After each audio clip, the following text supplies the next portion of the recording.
జై శ్రీమన్నారాయణ. ఓం అస్మద్గురుభ్యో నమః. నీలాతుంగస్తనగిరితటీ సుప్తముద్బోధ్య కృష్ణం పారార్ధ్యం సంస్మృతిశతశిరసిద్ధమధ్యాపయంతి స్వోచ్ఛిష్టాయాం స్రజనిగళితం యా బలాత్కృత్య భుంక్తే ఘోరా తస్యై నమ ఇదమిదం భూయ ఏవాస్తు భూయః. కృష్ణో రక్షతు నో జగత్రయగురుః కృష్ణం నమస్యామ్యహం. కృష్ణేన మదశత్రవో వినిహతాః కృష్ణాయ తస్మై నమః. కృష్ణాదేవ సముత్థితం జగదిదం కృష్ణస్య దాసోऽస్మ్యహం. కృష్ణే తిష్టతి విశ్వమేతదఖిలం హే కృష్ణ సంరక్ష మాం. కాశ్యపాన్వయ సంజాతం నారాయణపదాశ్రితం శ్రీమన్నారాయణం వందే యతీశ్వరశ్రియాజుషం.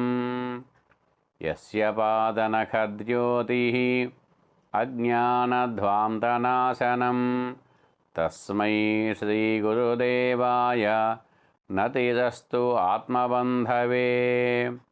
ఓం అస్మద్గురుభ్యో నమః. జై శ్రీమన్నారాయణం. ధనుర్మాస వ్రత మహోత్సవంలో ఇవాళ 5వ రోజులో మనం ప్రవేశించాం. గోదాదేవి అనుగ్రహించినటువంటి దివ్య ప్రబంధం తిరుప్పావైలోని 5వ పాశురాన్ని ఈరోజు మనం అనుసంధానం చేసుకోబోతున్నాం. ఒకసారి ఈ పాశురాన్ని అనుసంధానం చేసుకొని దాని అర్థాన్ని గ్రహించే ప్రయత్నం చేద్దాం. ఓం అస్మద్గురుభ్యో నమః.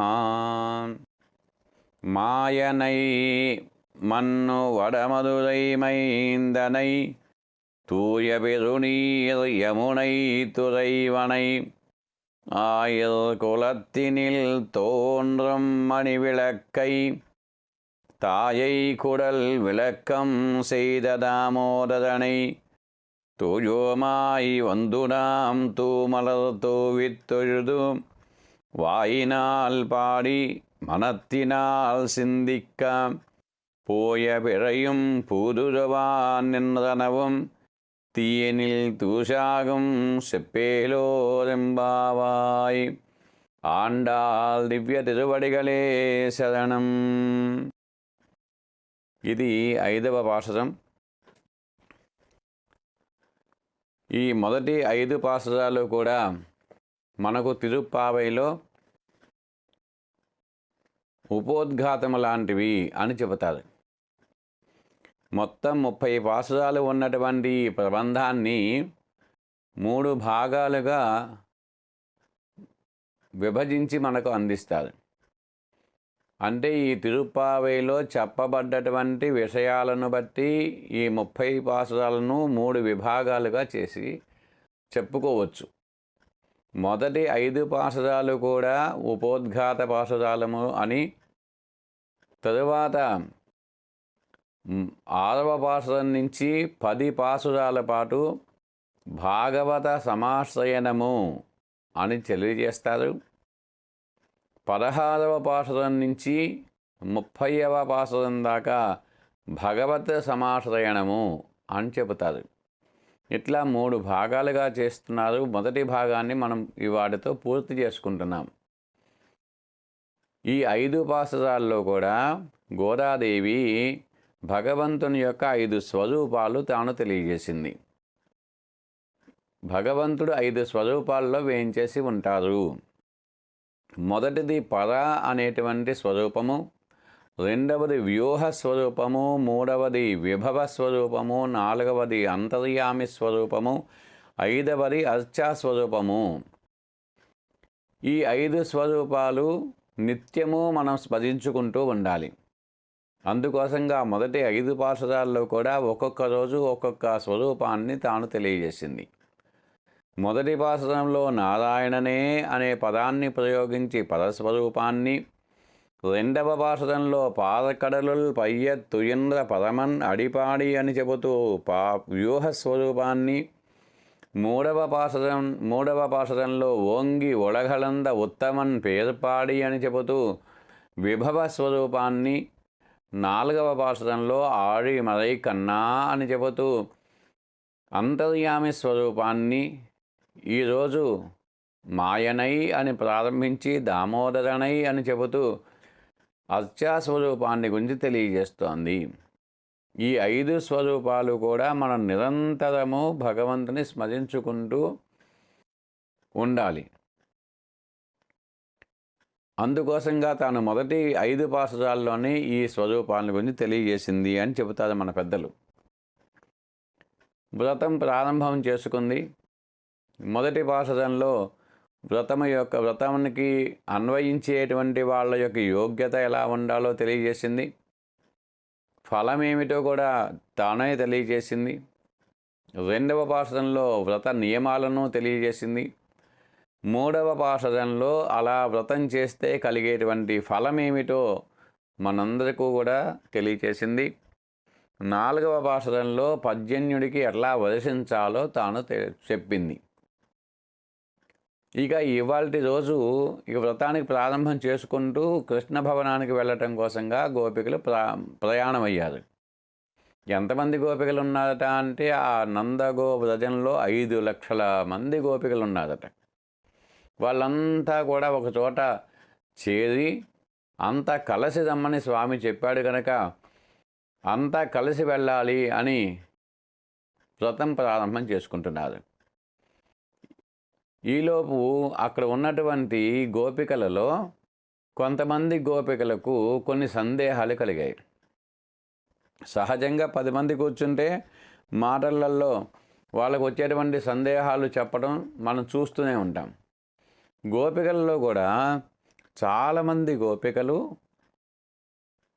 వాళ్ళు ప్రవచనాలు విన్న వాళ్ళు ఉన్నారు, కావ్యములు తెలిసిన వాళ్ళు ఉన్నారు, ఉపనిషత్తులు తెలిసిన వాళ్ళు ఉన్నారు, రామాయణాది గ్రంథాలు అధ్యయనం చేసిన వాళ్ళు ఉన్నారు. అంటే వాళ్ళు పెద్దల వల్ల వీటన్నిటిని కూడా విని ఉన్నారు.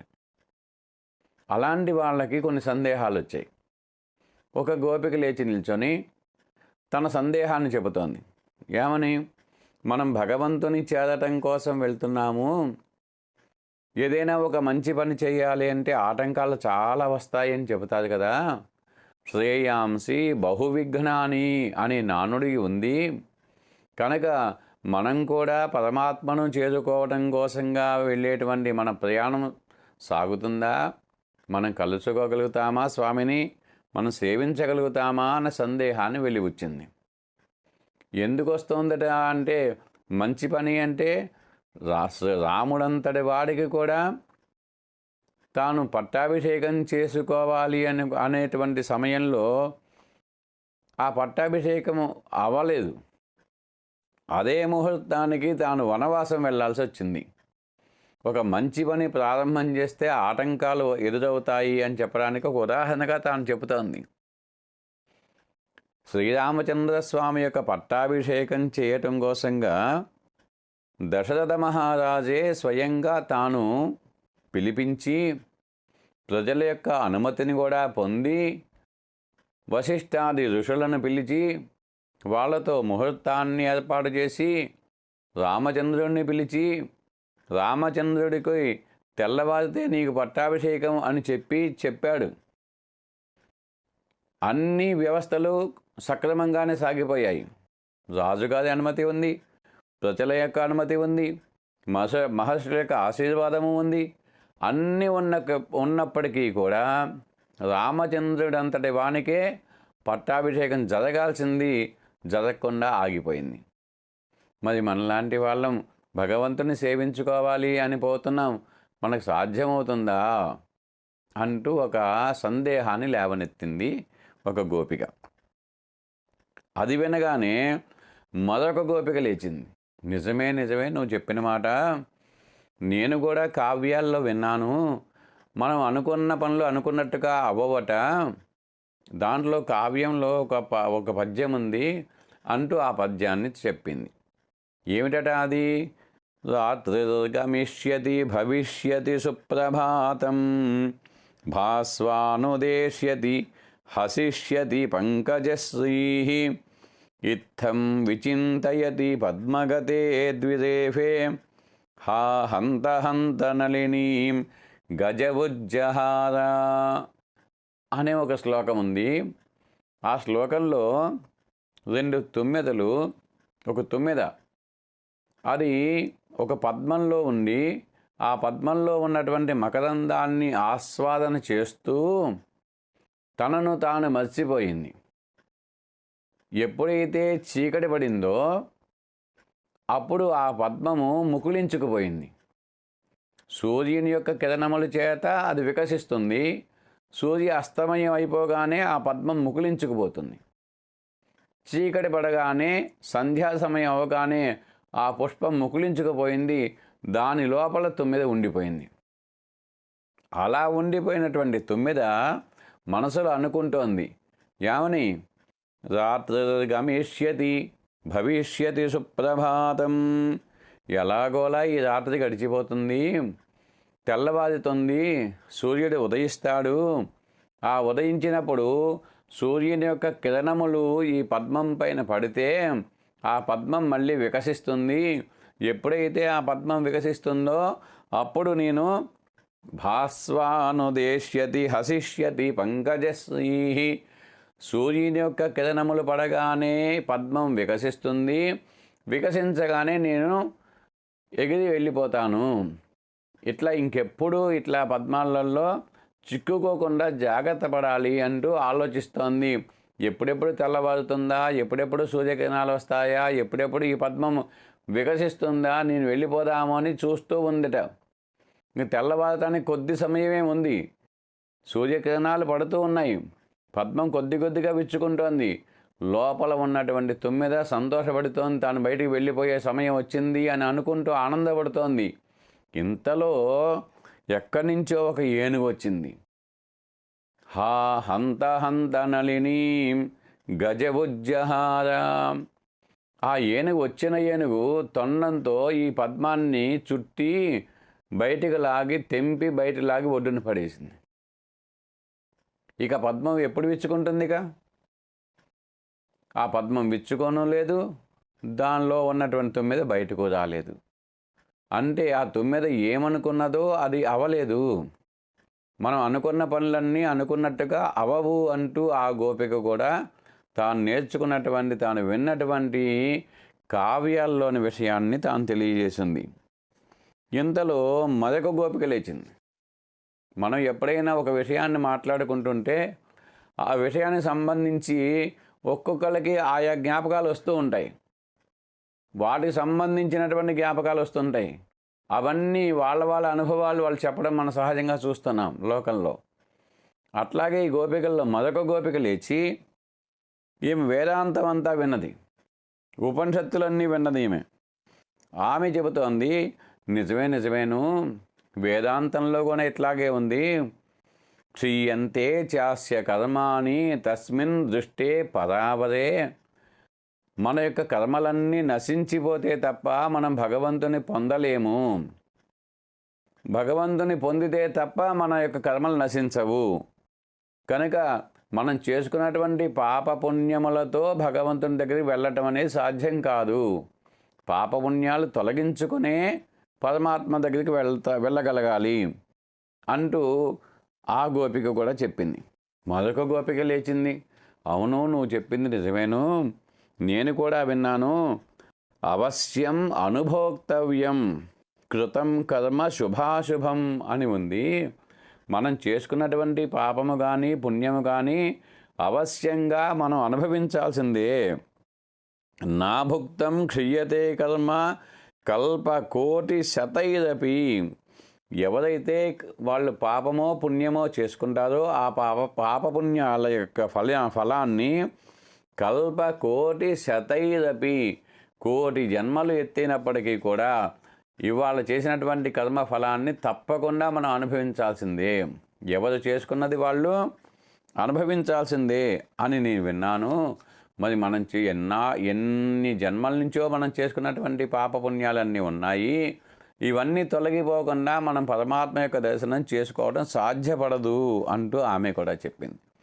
ఇట్లా ఒక్కొక్కరు వాళ్లకు ఉన్న సందేహాలు వెలిబుచ్చుతూ ఉంటే ఆ సందేహ నివృత్తి చేయటం కోసంగా గోదాదేవి తాను లేచి, అయ్యో పిల్లలారా, ఎందుకు ఇట్లాంటి సందేహాలు మీకు కలుగుతున్నాయి? భగవంతుని అనుగ్రహం పొందాలి అంటే మనం ఏమి చేయక్కర్లేదు. మన పాపపుణ్యాలు అన్నీ కూడా తొలగించుకోవాల్సిన అవసరమే లేదు. కేవలం భగవంతుని యొక్క నామాన్ని స్మరించండి చాలు. కలవు నామ సంకీర్తనం. భగవంతుని యొక్క నామ సంకీర్తనం చేతనే మనం తరించిపోగలము. మన పాపములు పుణ్యములు అన్నీ పోతాయి. అవి పోయినా ఉన్నా కూడా మనల్ని బాధించవు. అవి మనకు ఫలితాన్ని ఇవ్వవు. ఎప్పుడు మనం భగవన్నామాన్ని నిరంతరం చేస్తూ ఉన్నప్పుడు. తామరాకు పైన నీటి బొట్టు ఉంటుంది, కానీ ఆకుకి అంటకుండా ఉంటుంది. అట్లాగే మన కర్మలన్నీ ఎక్కడికి పోకుండా ఉన్నప్పటికీ కూడా అవి మన అంటకుండా ఉంటాయి. మనమంతా కూడా భగవన్నామాన్ని చెబుదాము అంటూ గోదాదేవి భగవన్నామం చెప్పడం కోసంగా ఇవాళ పాఠశాలని ప్రారంభం చేసింది. ఒక్కసారి ప్రతిపదాన్ని తెలుసుకొని దాని భావాన్ని తెలుసుకునే ప్రయత్నం చేద్దాం. మాయనై, ఆశ్చర్యమైనటువంటి చేష్టలు కలిగిన వాడా అని పిలవాలట. మన్ను వడమధురై మైందనై, నిత్యము కూడా వడమధురై ఉత్తర మధురకు నాయకుడు, మైందనై నాయకుడా, ఉత్తర మధురా నాయక అని పిలవాలి. తూయ పెరునీర్ యమునై తురైవనై, పరిశుద్ధమైనటువంటి జలములు కలిగినటువంటి యమునా నది యొక్క తీర విహారీ, యమునా తీర విహారీ అని పిలవండి. ఆయుర్ కులత్తినిల్ తోండ్రం మణి విళక్కై, నందగోప వంశములో తోండ్రం అంటే ప్రకాశించినటువంటి మణిదీపమా అని పిలవండి. తాయై కొళల్ విలక్కం செய்த దామోదరణై, తాయై కొడల్ యశోదాదేవి యొక్క విళక్కం గర్భమును ప్రకాశింపజేసిన దామోదర అని పిలవండి అంటూ భగవన్ నామాన్ని పిలుస్తోంది. ఒకటి మాయనై, ఆశ్చర్యమైన చేష్టలు కలిగిన వాడా, మన్ను వడమధురై మైందనై, ఉత్తర మధురానాయక, తూయ పెరునీర్ యమునై తురైవనై, పరిశుద్ధములైనటువంటి యమునా నదీ తీర విహారీ, ఆయుధ కులత్తనిల్ తోండ్రం మణివిళక్కై, నందగోప వంశములో ప్రకాశించినటువంటి ఓ మణిదీపమా, తాయై కొడల్ విళక్కం செய்த దామోదరనై, యశోదాదేవి గర్భాన్ని ప్రకాశింపజేసిన ఓ దామోదర అంటూ భగవన్నామాన్ని కీర్తన చెయ్యాలి.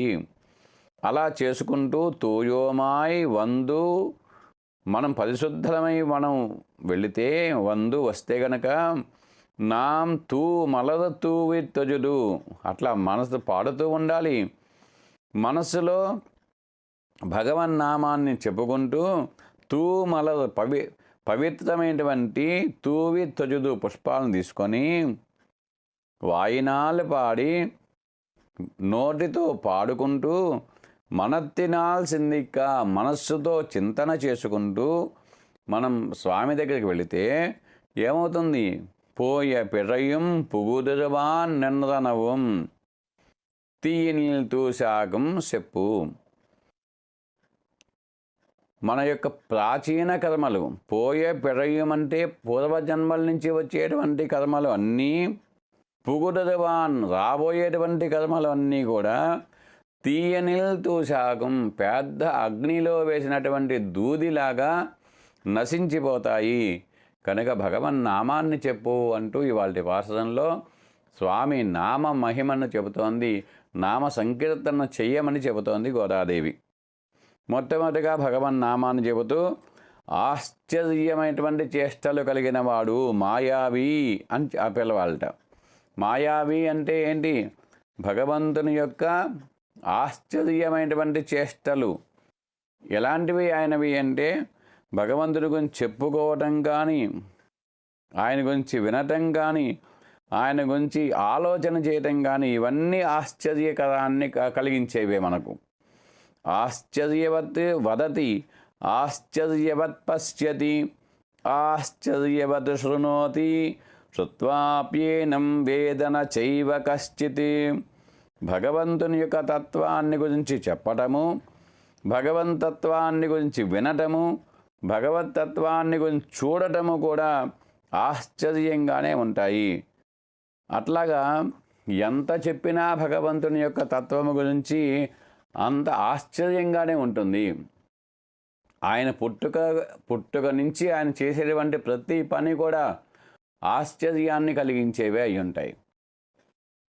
తమద్భుతం బాలకమంబుజేక్షణం చతుర్భుజం శంఖగరాయుధాయుధం శ్రీవత్సలక్ష్మం గలశోభికౌస్తుభం పీతాంబరం సాంద్రపయోధసౌభగం మహార్హ వైడూర్య కిరీట కుండల త్విషా పరిష్వక్త సహస్రకుంతలం ఉద్ధామ కాంచంగద కంకణాదిభి విరోచమానం వసుదేవ ఇక్షత అంటూ స్వామి ఈ లోకంలోకి ఆవిర్భవించినటువంటి వృత్తాంతాన్ని చెబుతూ దశమస్కందం 3వ అధ్యాయంలో స్వామి అవతారం గురించి చెబుతూ తమద్భుతం బాలకం అంబుజేక్షణం, ఆ స్వామి ఎట్లా ఉన్న పుట్టుకతోనే తాను పరమాత్మను చెప్పుకోవటం కోసంగా శంఖచక్రాదులు ధరించి పుట్టాడు, శ్రీవత్సాది ఆభరణాలను ధరించి పుట్టాడు. అలా పుట్టడమే ఒక ఆశ్చర్యము. అలాంటి ఆశ్చర్యమైనటువంటి చేష్టలు కలిగినటువంటి స్వామి ఆయన. ఎలాంటి వాడు అంటే ఆయన జ్ఞానము, బలము, ఐశ్వర్యము, వీర్యము, తేజస్సు, శక్తి, సౌశీల్య, వాత్సల్య, మార్దవ, ఆర్జవ, సౌహార్ద, సామ్య, కారుణ్య, మాధుర్య, గాంభీర్య, ఔదార్య, స్థైర్య, ధైర్య, శౌర్య, పరాక్రమ, సత్యకామ, సత్యసంకల్ప, కృతిత్వ, కృతజ్ఞతాది అసంఖ్యేయ కళ్యాణ గుణములు కలిగిన వాడైన. అలాంటి ఆశ్చర్యకరమైనటువంటి చేష్టితలను కలిగినటువంటి పరమాత్మ ఆయన. అవన్నీ తలుచుకుంటూ మాయావి అని పిలవండి అంటూ ఒక భగవన్నామాన్ని చెప్పింది. 2వ నామం చెబుతూ మన్ను వడమధురై మైందనై ఉత్తర మధురానాయక అని పిలవండి. ఉత్తర మధుర అంటే దక్షిణ భారతంలో కూడా ఒక మధురై ఉంది. ఈ ఉత్తర భారతంలో స్వామి ఆవిర్భవించినటువంటి స్థలం మధుర అనేటువంటి పట్టణం. ఆ మధుర, అక్కడ స్వామి ఆవిర్భవించాడు. ఆ మధుర ఎలాంటిది అంటే మధురా నామ నగరి పుణ్య పాపహరి శుభ అంటారు దాన్ని. ఆ మధుర అనేటువంటి ఒక నామమే పుణ్యాలను కలిగించేది. అంతేకాదు సర్వ పాపములను కూడా తొలగించి శుభాలను కలిగించేటువంటిది మధురా నగరం. అలాంటి మధురా నగరాన్నిలో ఆవిర్భవించాడు స్వామి. అలాంటి మధురా నాయక అంటూ స్వామి నామాన్ని పిలవండి. 3వ నామం చెబుతోంది తూయ పెరునీర్ యమునై తురైవనై, పరిశుద్ధమైనటువంటి యమునా తీర విహారీ అని పిలవండి. ఆ యమునా నది ఎట్లా ఉంటుందో కూడా అందంగా చెబుతారు మనకు. యమునా నది చాలా గంభీరంగా ఉండేదిట. గంభీరమైనటువంటి సుడులు తిరుగుతూ ప్రవహిస్తూ ఉండేదిట. యమునాం చాతి గంభీరాం నానా భర్త ఝషాకులాం వసుదేవో వహన్ కృష్ణం జాను మాత్రోదకౌయయౌ అంటారు. యమునా నది పెద్ద ప్రవాహం కలిగి ఉంటుందట. సుడులు తిరిగేటువంటి ప్రవాహము. ఎన్నో మొసళ్ళు లాంటి జంతువులు దాంట్లో ఉండేవిట. అలాంటి ప్రవాహము ఉండేటువంటి యమునా నది ఎప్పుడైతే వసుదేవుడు తలపైన కృష్ణుని ధరించి వచ్చాడో వెంటనే అంత ప్రవాహంతో ఉన్నటువంటి నది మోకాల్లోతుగా మారి వసుదేవుడు ఆ నది దాటిపోవటానికి వీలుగా మార్గాన్ని ఇచ్చిందిట. అలా యమునా నదిలో స్వామి నిరంతరం గోపికలతో కలిసి తాను స్నానాన్ని ఆచరించాడు. ఎంత పుణ్యం చేసుకుందో ఆ నది. ఇప్పటికీ మనం బృందావనం వెళితే, మధుర వెళితే 2 స్థలాలను మనం చూడొచ్చు. ఆనాడు శ్రీకృష్ణ పరమాత్మ జలకాలు ఆడినటువంటి గోపికలతో పాటు కలిసి స్నానాన్ని ఆచరించినటువంటి యమునా నదిని చూడవచ్చు. రెండవది గోవర్ధన పర్వతాన్ని ఇప్పటికీ మనం దర్శించవచ్చు. దాన్ని ప్రదక్షిణ చేసుకుంటూ 14 కిలోమీటర్ల దూరం ఉంటుంది అది. దాన్ని ప్రదక్షిణ చేస్తూ ఉంటారు నిరంతరం భక్తులంతా కూడా. ఆ పర్వతాన్ని ఎత్తి గోపికలను గోపాలను కాపాడినటువంటి ఆ గోవర్ధన పర్వతం ఈ రోజుకి మనకు స్వామి చేసినటువంటి దివ్య లీలలకు నిదర్శనంగా కనిపిస్తూ ఉంటాయి. అట్లాంటి యమునా నది విహారీ అని పిలవండి. మరొక్క నామాన్ని చెబుతూ ఆయర్ కులత్తెనిల్ తోండ్రం మణివిళక్కై, నందగోప వంశములో ప్రకాశించినటువంటి మణిదీపమా అని పిలవండి. స్వామి మణిదీపము. దీపము అంటే మనం నూనె వేసి ఒత్తులు వేసి వెలిగించేది మణి అంటాం, దీపము అంటాం. కానీ ఈయన అలాంటి దీపం కాదట. అంటే నూనె అయిపోగానే కొండెక్కిపోయేటువంటి దీపం కాదు ఇది. స్వచ్ఛంగా ప్రకాశిస్తూ ఉండేటువంటి మణిదీపము. మణి అంటే రత్నము. ఒక రత్నం ఎట్లా అయితే సహజంగానే ప్రకాశిస్తూ ఉంటుందో అలాంటి ప్రకాశం కలిగిన వాడు ఈయన. ఎక్కడ ప్రకాశిస్తున్నాడు అంటే నందగో వ్రజంలో ఉండి ప్రకాశిస్తున్నాడు అని చెబుతోంది గోదాదేవి. అంటే పరమాత్మ పరమపదంలో వేయించేసి ఉన్నప్పుడు ఆయనకి ఈ ప్రకాశం లేదా అంటే మన పెద్దవాళ్ళంతా పూర్వాచార్యులు పరమాత్మ అక్కడ ప్రకాశం లేదుట, పరమపదంలో ప్రకాశించేవాడు కాదట. ఎందుకు అంటే తనతో పాటు ఉన్న వాళ్ళందరికీ కూడా అష్టగుణ ఆవిర్భావం కలిగి ఉంటారు వాళ్ళు. జ్ఞాన బల ఐశ్వర్యాదులన్నీ నిత్యులకి ముక్తులకి కలిగి ఉంటారు వాళ్ళు. తనలో ఎన్నో కళ్యాణ గుణాలు ఉన్నాయి స్వామిలో. అక్కడ ఆ కళ్యాణ గుణములు భాషించటం లేదు. ఉదాహరణకు మీకు బాగా అర్థం అవ్వాలి అంటే స్వామిలో దయాగుణము ఉంది. ఆ దయాగుణం ఉంటే ఎవరి మీద చూపించాలి దయని? అక్కడ పరమపదంలో దీనుడు ఎవరైనా ఉంటే వారిపైన దయని చూపించాలి. అక్కడ దీనుడే లేడు, దయ ఎవరిపైన చూపిస్తాం? పరమాత్మ తన యొక్క కళ్యాణ గుణాన్ని ప్రదర్శించుకునే అవకాశమే లేదు పరమపదంలో. అలాంటి కళ్యాణ గుణములు ఎన్నో ఉన్నాయి, కానీ వాటి వేటిని కూడా అక్కడ ప్రదర్శించుకోలేడు. ఈ భూలోకంలో ఇక్కడికి వచ్చిన తర్వాత ఆయన గుణములు అన్నీ కూడా ఇక్కడ చూపించడానికి అవకాశం దొరికింది. ఎక్కడో ఉండేటువంటి పరమాత్మ, నిరతశయ్య అమ్మేటువంటి పరమాత్మ ఈ లోకంలోకి వచ్చి తనను తాను తక్కువగా చేసుకొని సౌశీల్యము అనేటువంటి గుణాన్ని చూపిస్తూ మనలో కలిసిపోయి ఉండి గోపికలు ఏం చెబితే ఆ పని చేస్తూ, వాళ్ళు ఆడమంటే ఆడుతూ, వాళ్ళు పాడమంటే పాడుతూ, వాళ్ళతో పాటు కలిసి నడుస్తూ, అక్కడ గోవుల్ని మేపుకుంటూ వెళుతూ, వాళ్ళతో సద్దులు తింటూ, వాళ్ళలో మమేకమై కలిసిపోయి ఉన్నాడే. ఎక్కడ అఖిలాండకోటి బ్రహ్మాండ నాయకుడు ఆయన పరమపదంలో నివసించేటువంటి నిత్యులు ముక్తులకు కూడా చేత సేవింపబడేటువంటి పరమాత్మ ఇక్కడ నందగోవ్రజం వచ్చిన తర్వాత ఎలా ఉన్నాడు? బ్రహ్మగారికి కూడా ఆశ్చర్యం కలిగింది. ఆ వచ్చినవాడు పరమాత్మ అని గుర్తించలేకపోయారు ఆయన కూడా. ఆయనకే మోహాన్ని కలిగింపజేసినటువంటి స్వామి యొక్క గుణములు ఇవి. అంతగా తనను తాను మార్చుకున్నటువంటి ఆశ్చర్యమైన చేష్టలు కలిగిన వాడు స్వామి. ఇక్కడ నందగో వ్రజంలో ఆ స్వామి యొక్క తోండ్రం మణివిళక్కై ఆ స్వామి ప్రకాశిస్తూ ఉన్నట్ట, మణిదీపంలాగా ప్రకాశిస్తూ ఉన్నాడు.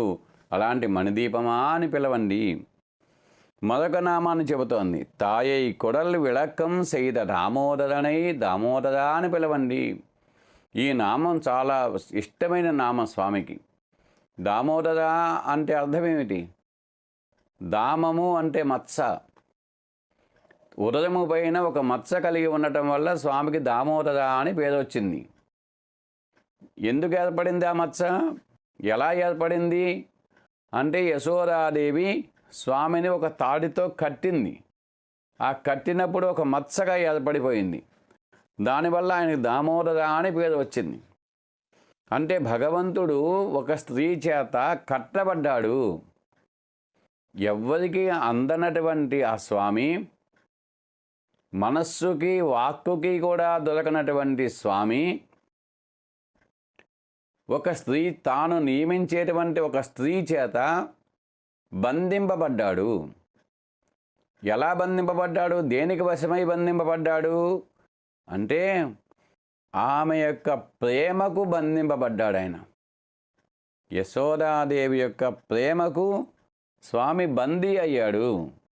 మరి దేనికి భక్తి అనేటువంటి పాశము చేతనే భగవంతుడు బందీ అవుతాడు. మరి దేని చేత కూడా కాడుట.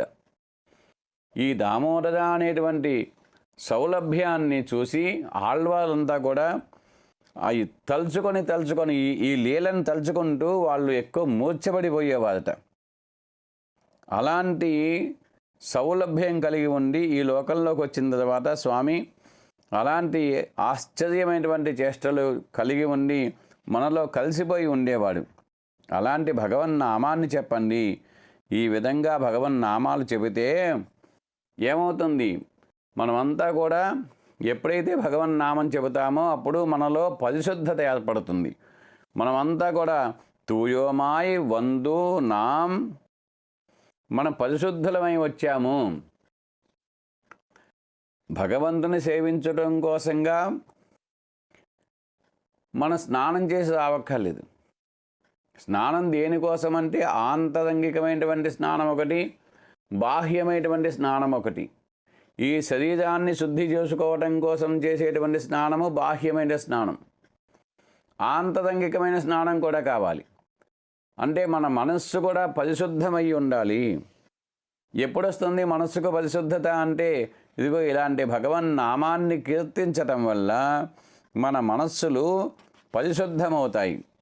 అలాంటి పరిశుద్ధమైనటువంటి మనస్సుతో తూ విత్తొഴുదు మనం ఏం చేయాలి? అలాంటి పవిత్రమైనటువంటి పుష్పములను అర్పించాలి. ఆ పుష్పాలు కూడా పరిశుద్ధమైనటువంటి పుష్పాలేటవి. అలాంటి పుష్పాలను తూవి తొഴുదు స్వామికి సమర్పణ చేయాలి. అది సమర్పణ చేసేది ఎట్లాగా? ప్రేమ భావంతో మనం ఒక్కొక్క పుష్పాన్ని స్వామికి విసిరి వేస్తుంటాం. ఆయన పాదాల దగ్గర అర్చన చేసేటప్పుడు దేవస్థానాలలో స్వామి పాదాలపైన పడేలాగా వేస్తుంటారు.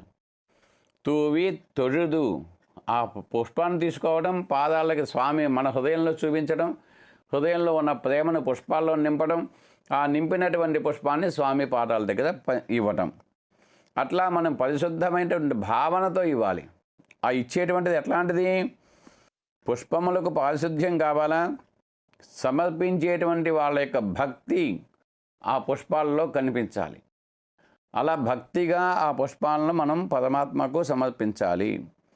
అది ఏదైనా పర్వాలేదు. పత్రం, పుష్పం, ఫలం, తోయం యోమే భక్త్యా ప్రయచ్చతి అని స్వామి భగవద్గీతలో చెబుతాడు. భక్తితో మనం ఏది సమర్పించినా కూడా ఆ స్వామి స్వీకరిస్తాడు. కనుక మనం పరిశుద్ధమైనటువంటి మనస్సుతో స్వామికి పుష్పాలు ఇవ్వాలి. అసలు పుష్పాలు బాహ్యంగా మన దగ్గర ఉన్నటువంటి పుష్పాలు మనం సమర్పిస్తున్నాం. అసలు ఇవ్వాల్సిన పుష్పాలు కొన్ని ఉన్నాయి. వాటికి భగవంతుడు చాలా ఇష్టమైనటువంటి పుష్పాలు అవి. ఏమిటవి? అహింసా ప్రథమం పుష్పం, పుష్పమింద్రియ నిగ్రహ, సర్వభూతదయా పుష్పం, క్షమాపుష్పం విశేషతః, జ్ఞానపుష్పం, తపః పుష్పం, ధ్యానపుష్పం తథైవ చ, సత్యమష్టవిధం పుష్పం విష్ణోః ప్రీతికరం భవేత్. విష్ణువుకి పరమ ప్రీతి కలిగించేటువంటి పుష్పాలు 8 రకాల పుష్పాలు ఉన్నాయట. ఏమిటవి? అహింసా ప్రథమం పుష్పం. అహింస అనేది మొట్టమొదటి పుష్పము. అహింస అంటే ఎవరిని హింసించకుండా ఉండటం. పశువుల్ని, పక్షుల్ని, క్రిముల్ని, కీటకాలని వేటి యందు కూడా హింసాభావం లేకుండా ఉండటమే అహింస. అలా ఉండటమే ఒక పుష్పము. రెండవది ఇంద్రియ నిగ్రహం పుష్పం. ఇంద్రియ నిగ్రహ, ఇంద్రియ నిగ్రహాన్ని కలిగి ఉండటం అనేది రెండవ పుష్పం. సర్వభూత దయా పుష్పం, అన్ని ప్రాణుల యందు కూడా దయ కలిగి ఉండటం మూడవ పుష్పం. క్షమా పుష్పం, క్షమించగలగటం. ఎవరైనా మన యందు తప్పు చేసిన వాడిని క్షమించి వదిలివేయటం ఒక పుష్పం లాంటిది. అలా క్షమాగుణం కూడా అలవాటు చేసుకోవాలి, అదొక పుష్పం. క్షమా పుష్పం విశేషతః జ్ఞానపుష్పం. జ్ఞానం అనేది కూడా ఒక పుష్పం. భగవంతుని గురించి తెలుసుకోవటం అది ఒక పుష్పము. తపః పుష్పం, తపస్సు చేయటం ఒక పుష్పము. సత్యము పుష్పం, ధ్యానము పుష్పము. ఈ ధ్యానము, భగవంతుని గురించి ధ్యానం చేయటం కూడా ఒక పుష్పము. సత్యమష్టమిధం పుష్పం, సత్యం అనేది ఒక పుష్పము. సత్యం అంటే నిజాన్ని మాట్లాడటం. ఇవన్నీ మనం చేస్తే ఈ పుష్పాలను స్వామికి సమర్పించినట్టే అవుతుంది. ఇవే స్వామికి పరమప్రీతి కలిగించేటువంటి పుష్పాలు. అలాంటి పుష్పాలను మనస్సుతో భావన చేస్తూ ఆ విధంగా మనం నడుచుకుంటూ మన దగ్గర ఉండేటువంటి పుష్పాలను స్వామికి సమర్పణ చేయాలి. ఆ సమర్పణ చేస్తూ వాయినాల్ పాడి మనత్తినాల్ సిందిక్క, రెండు పనులు చేస్తున్నాం ఇక్కడ. వాయినాల్ అంటే నోటితో పాడాలి, మనత్తినాల్ సిందిక్క మనస్సుతో చింతన చెయ్యాలి. మానసికంగా వాచకంగా రెండు పరమాత్మను మనం స్తుతించగలగాలి. అలా మన యొక్క పుష్ప సమర్పణ సాగాలి. ఎప్పుడైతే మనం అట్లా చేస్తామో అప్పుడు ఏమవుతుంది? పోయే పిഴയും పుగురుబాన్నయం, మన యొక్క ఎన్నో జన్మల నుంచి వచ్చేటువంటి పాపాలు అన్నీ కూడా మళ్ళీ రాబోయే పాపములు మూడు రకాలుగా ఉంటాయట. సంచిత పాపములు, ఆగామి పాపములు, ప్రారబ్ధ పాపములు అని మూడు ఉంటాయి. సంచితములు అంటే పూర్వ జన్మల నుంచి మనతో పాటు వచ్చేటువంటి పాపములు. ఆగామి పాపములు అంటే రాబోయేటువంటి పాపములు. ప్రారబ్ధ పాపములు అంటే ఇప్పుడు అనుభవిస్తున్నటువంటి పాపములు. బాగా మనకు ఈ మూడు అర్థం కావాలి అంటే సులభంగా మన స్వామి చెబుతారు. భోజనం చేయడం కోసంగా మనం కూర్చున్నాం అనుకోండి, భోజనం చేయడానికి విస్తరలో వడ్డించుకున్నాం. అన్నం బియ్యం పొయ్యి మీద పెట్టాము, అన్నం వండుకున్నాము. వండినటువంటి అన్నాన్ని కొంత మనం భుజించడానికి వీలుగా మన విస్తరలో పెట్టుకున్నాం. ఇప్పుడు ఈ విస్తరలో ఉన్నటువంటి భోజనాన్ని మనమే భుజించాలి. పరిసేచనం పట్టేశాం, దీన్ని ఎవరికి ఇవ్వడానికి వీల్లేదు, మనమే భుజించడానికి సిద్ధంగా ఉన్నాం. దీన్ని ప్రారబ్ధము అంటాం. దీన్ని ఇది అయిపోగానే ప్లేట్లో ఉన్నదాన్ని అయిపోగానే మరొకంత వడ్డించుకొని తీసుకుంటాం. అంటే గిన్నెలో ఇంకా ఉంది, దాన్ని ఏమంటున్నాం? ఆగామి పాపములవి, ఆగామి కర్మలవి. అంటే ఇది అనుభవిస్తాము, దీని తర్వాత వాటిని కూడా వడ్డించుకొని మనం భుజిస్తాం. ఇది ప్రారబ్ధము, అది ఆగామి. మరి ఈ రెండు కాకుండా మన ఇంట్లో ఇంకా బియ్యం చాలా ఉన్నాయి. ఇవాళ ఇవి వండుకున్నాము, రేపు మరొక కాస్త బియ్యం తీసుకొని మళ్ళీ వండుకుంటాం. 2-3 బస్తాలు పెట్టుకొని ఉన్నాం స్టాక్. ఇవన్నీ కూడా సంచిత పాపములు అంటారు. అంటే ముందు వడ్డించుకున్నవి ఈ ప్రారబ్ధము, తర్వాత వడ్డించుకోబోయేవి ఆగామి, ఆ తర్వాత వచ్చేవి సంచిత పాపము. ఒకవేళ మనం వద్దనుకున్నామనుకోండి, ఈ ఉన్నటువంటి బియ్యం ఎవరికన్నా దానం ఇచ్చేయచ్చు. మన గిన్నెలో మిగిలిన ఉన్నదే అది కూడా ఎవరికన్నా దానం ఇచ్చేయచ్చు. కానీ మనం తినటం కోసంగా వడ్డించుకున్నామే, అది మనమే భుజించాలి. దీన్నే ప్రారబ్ధము అని అంటాం. కానీ ఈ ప్రారబ్ధము కూడా ఈ భగవన్నామం చెప్పినట్టయితే ఈ ప్రారబ్ధాన్ని కూడా మనం అనుభవించకుండానే, దాని యొక్క దోషం మనకు తగలకుండానే, ఇందాక మనం చెప్పుకున్నామే తామరాకు పైన నీటి బొట్టు ఎట్లా అయితే ఉంటుందో అట్లా మన ప్రారంధ కర్మలు ఉన్నప్పటికీ కూడా వాటి ఫలము మనం అనుభవించకుండా చేస్తాడు స్వామి. కనుక భగవన్ నామాన్ని చెప్పితే ఈ రాబోయేటువంటి పాపాలు, సంచిత పాపాలు, ఆగామి పాపాలు, ప్రారంధమైనటువంటి పాపాలు అన్నీ కూడా ఏమవుతాయి? తూయనిల్ దూషాగం, తీయనిల్ దూషాగం. పెద్ద అగ్ని అనేటువంటి భగవంతుని యొక్క కరుణలో అగ్నిలో వేసినటువంటి దూదిలాగా భస్మమైపోతాయి. ఒక దూది పింజాన్ని తీసుకొని అగ్నిలో వేసామనుకోండి, ఏమవుతుంది? ఆ అగ్నిని చేరకముందే ఆ దూది కాలిపోతుంది, భస్మమైపోతుంది. అట్లాగే భగవంతుని యొక్క కృపా కటాక్షములు అనేటువంటి అగ్నిలో మన యొక్క ప్రారంధ కర్మలు అనేటువంటి దూది పింజాన్ని వేసినట్లయితే అక్కడికి చేరకుండానే అవన్నీ ఆ దూది భస్మమైపోయినట్టుగానే మన పాపములన్నీ కూడా భస్మమైపోతాయి. ఎప్పుడు? మనం నిరంతరము కూడా భగవన్ నామాన్ని చెప్పుతున్నప్పుడు. కనుక భగవన్ నామాన్ని గ్రహించండి. ఏదో ఒక నామాన్ని తీసుకోండి, మీకు నచ్చినటువంటి నామాన్ని తీసుకోండి. గోదాదేవి కొన్ని నామాలు చెప్పింది.